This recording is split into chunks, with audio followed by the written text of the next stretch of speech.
Education Minister Reverend Ronald Thwaites is back with us this week on Issues and Answers. This time he provides answers to matters of backlog in payments to teachers and other issues. Take a look.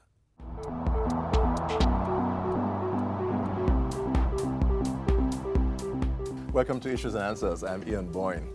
The Honorable Reverend Ronald Thwaites is back with us, speaking about the number of issues which were raised in his recent sectoral presentation, some of which have been the subject of controversy, but much of which and much of substance has not yet been discussed.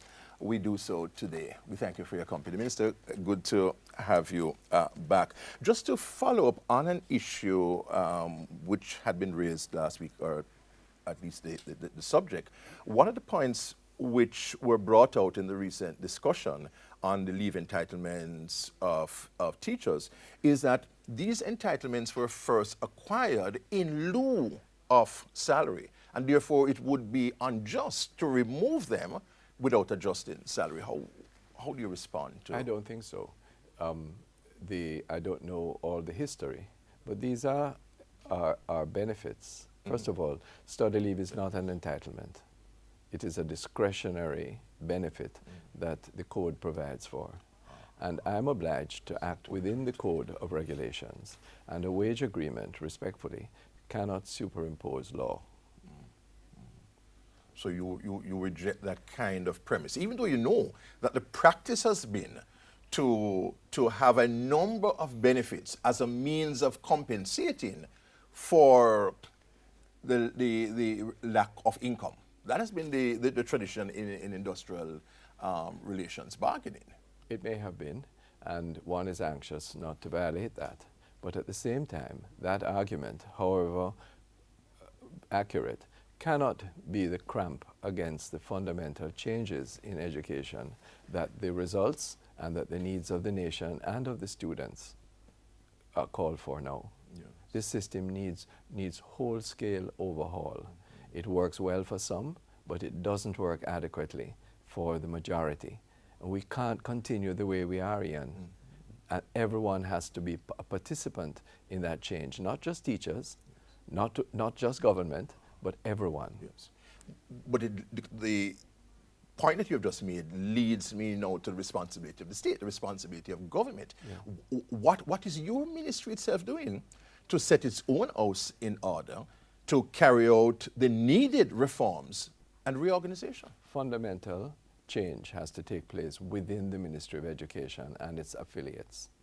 Many of the difficulties, much of the waste that takes place in the system is due to the lack of attention or to certain ingrained ineffective habits within the ministry itself.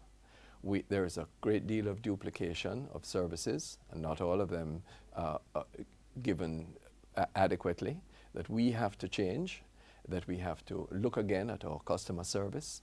I see teachers writing of having to wait for months and years sometimes to get benefits. Yes. This is unacceptable. One of the reasons why we have to shift the articulation of leave, for example, is because it's no point giving an entitlement and then it's owed to the recipient for years and years. So let us get it straight from now, and we at the ministry have a similar concern. If we're asking for accountability in the field, we must give the best example of that accountability. And Minister, you're committed to clearing up the significant backlog in payments to teachers who have taken leave and who have... Yes.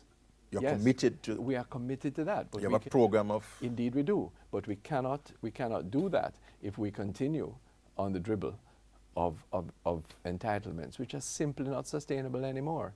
We have an underfunded situation this year, despite the best efforts of the Ministry of Finance to keep the education budget as strong as it is. Yes? Now, it's no point continuing deficits. Our creditors won't allow us to do that. So can we be honest with ourselves? Can we be realistic? And can we all understand, not only in education, but nationally, that things can't go on as they were, you know. There is a national consciousness that seems to believe that despite the crushing debt, despite the IMF, that somehow I can just simply go on as I used to. None of us can do that. And your ministry is acutely aware of that. It is. And it must be held to account for that. And therefore, in my speech to the Parliament and to the nation, I made certain pledges about rationalization of services, about amalgamation of certain institutes, about responsiveness to the public, which includes a teaching profession, which we are regional offices or satellite agencies, to which we must be held accountable. So the ministry wants to lead by example. Otherwise, it would be hypocritical. The Minister of Education speaking to us about critical reforms in the education sector. He has more when we come back from a short break.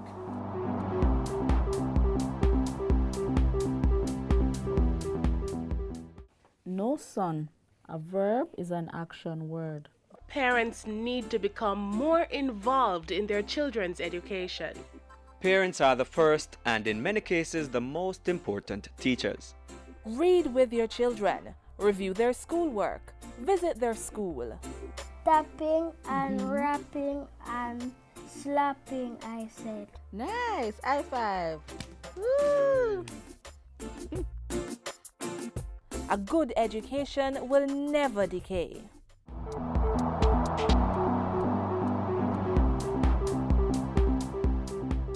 Welcome back to this Issues and Answers focusing on education. The Minister of Education, the Honorable Reverend Ronald Thwaites, is with us. Minister, the recent National Inspection report gave some alarming figures about educational leadership and pointed to the appalling lack of management of schools. How much attention is that being given? The development of principals, the fostering of a business-oriented approach to the management of schools? Last year, we instituted the National College of Education and Leadership, the concept of which was originated in the previous administration, for which we thank them.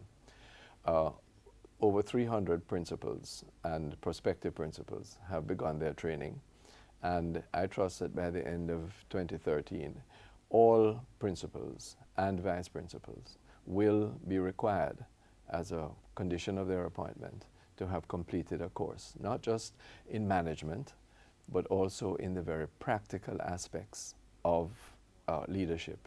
It's one that we are seeking the assistance of the University of the West Indies on, because we don't need to create another institution.